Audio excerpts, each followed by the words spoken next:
buat yang bergaul di dunia internasional mungkin menurut saya bisa merasakan itu. Ada semacam inferiority complex ketika berhadapan dengan negara-negara besar, bangsa-bangsa besar. Kita lihat elit kita juga kayak gitu. Kenapa? Karena kultur yang membuat tadi yang kita bicarakan itu tuh, ada sebuah kultur yang menurut saya menghambat, termasuk menghambat cipta dan karsa. Kalau rasa itu udahlah, itu lebih by nature ya. Tapi kalau cipta itu kan butuh instrumen dalam kepala, nalar, ya, membatasi karsa. Karsa itu bahasa Jawa ya, willingness, ya. Tapi kalau di luar, kalau di dalam pemahaman global itu namanya free will. Tapi saya yakin Muhammadiyah akan menolak free will itu, karena kan semangat substansi pendidikan Muhammadiyah itu kan impact dan belief, sadar bahwa Tuhan itu ada.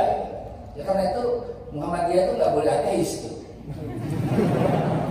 Ya kan, karena semangatnya Kiai Haji Ahmad Dahlan gitu kan. Apa yang membuat itu terhambat, karsa dan cipta itu? Kultur feodal. Dan kultur feodal itu ada dalam ruangan ini. Saya ini jadi feodal karena bicara begini. Ini hamba,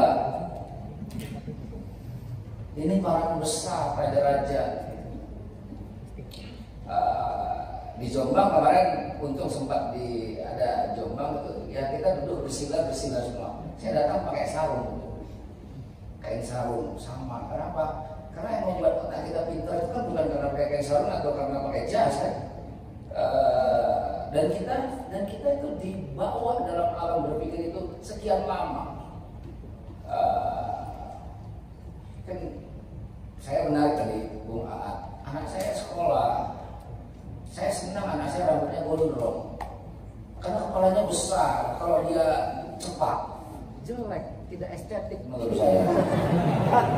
Karena itu saya gondrongkan supaya mata saya enak melihat, mata orang lain enak melihatnya. Tapi sampai sekolah dilarang. Kenapa? Saya tanya, tujuan sekolah ini apa? Pertama cerdas. Apa hubungan kecerdasan dengan rambut gondrong dan cepat? Yang kedua akhlak, katanya. Kemudian sekolahnya juga sekolah Islam. Apa hubungannya rambut gondrong dengan cepat dan akhlak? Nggak ada relasinya. Tapi itu pakem dalam guru-guru kita. Saya nggak ada. Pakem. Jadi banyak sekali hal-hal yang pakem dalam kepala kita, yang sebenarnya menghambat semua yang kita mau bicarakan ini. Berkemajuan, Indonesia mau maju, macam seolah-olah nanti 2045 akan jadi 5 kekuatan ekonomi dunia. Macam kalau udah ngomong itu kayaknya udah paling hebat sekali gitu. Tapi modal dasarnya rendah. Modal dasarnya rendah. Sebenarnya apa modal dasar yang paling penting itu adalah kultur egalitarian. Karena itu dia harusnya mengkoreksi kultur feodalisme.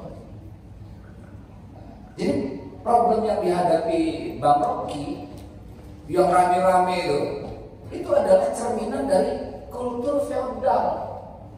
Presiden dianggap raja, padahal presiden itu nggak punya rasa, nggak bisa. Presiden itu kan nggak bisa terhina. Yang bisa terhina siapa? Pribadi, orang. Presiden itu lembaga. Jadi kalau dalam ini saya mudah ya, teorinya ada. Kalau ada lembaga, ada pribadi. Kalau pribadi ini masuk dalam sebuah lembaga, melembaga, lembaganya jadi dirinya, itu raja-raja. Tapi kalau dalam negara demokrasi, republika, maka ketika pribadi masuk dalam lembaga, itu dia harus ikut lembaga itu. Nggak boleh kupingnya tipis, nggak boleh marah, kan lucu. Nanti rakyat sebagai pembayar pajak, kalau protes sama pejabat sebagai pembayar pajak, pejabatnya bilang, Kami juga bayar pajak, katanya gitu. Anda lihat dari TV itu, ada pejabat kayak gitu, dia bilang dia juga betul dia membayar pajak, tapi Anda menikmati hasil pajak, dibayar oleh hasil pajak untuk ngurusin rakyat. Dia nggak ngerti lagi itu. Jadi kultur feodal itu menurut saya perlu dicairkan. Kultur feodal. Nah, jadi kultur feodal itu yang melahirkan banyak hal. Maaf ya, ini ini kan cerita pendidikan gitu. Anda baca pidato kebudayaannya Mukhtar Lubis di Taman Ismail Marzuki, itu pidato lama sekali. Dia tahun 77 apa, ada bukunya, Anda bisa browsing, itu watak manusia Indonesia. Dan derivasinya banyak sekali akibatnya. Hipokrit, enggan bertanggung jawab. Kalau sudah di atas, inginnya bicaranya apa? Kalau lagi di bawah, bicaranya apa? Nah, jadi menurut saya pendidikan kita ini harus lebih egaliter satu.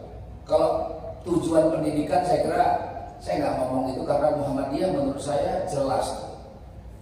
Jadi saya yakin Muhammadiyah tidak sedang mencetak sumber daya manusia, tapi sedang meningkatkan kualitas manusia. Itu dua hal yang berbeda. Nah, selama ini kita dicekokin manusia itu kayak barang. Ini sumber daya alam, ya, nikel, gitu ya, apalagi itu emas, tambang, sumber daya alam, sawit. Manusia itu udah kayak barang, namanya sumber daya manusia gitu. Jadi sumber daya kita sekian lama dijadikan sumber daya, seperti yang ditampilkan oleh dosen Anda tadi itu, dosen favorit tadi itu, bahwa saya kira enggak. Makanya saya usia juga usia anak saya itu yang bilang sekolah aja. Yang penting jangan bodoh dan tahu mana yang baik, mana yang buruk, mana yang benar, mana yang salah, gitu loh. Mana yang pantas, mana yang tidak pantas, mana yang etik, mana yang tidak etik, mana yang estetik, mana yang tidak estetik. Cukup menurut saya itu. Nggak usah banyak kali kurikulum nggak jelas nih. Banyak kali cukup itu. Ada orang hidup. Yang ketiga, saya ingin sampaikan begini. Yang tadi disampaikan tadi itu, ini generasi Gen Z. Ini generasi kalau disurvei, dan kemarin keluar surveinya, ini generasi penuh kecemasan. Ada faktor Gen Z itu sendiri yang membuat cemas. Karena apa? Gen Z adalah generasi yang interaksi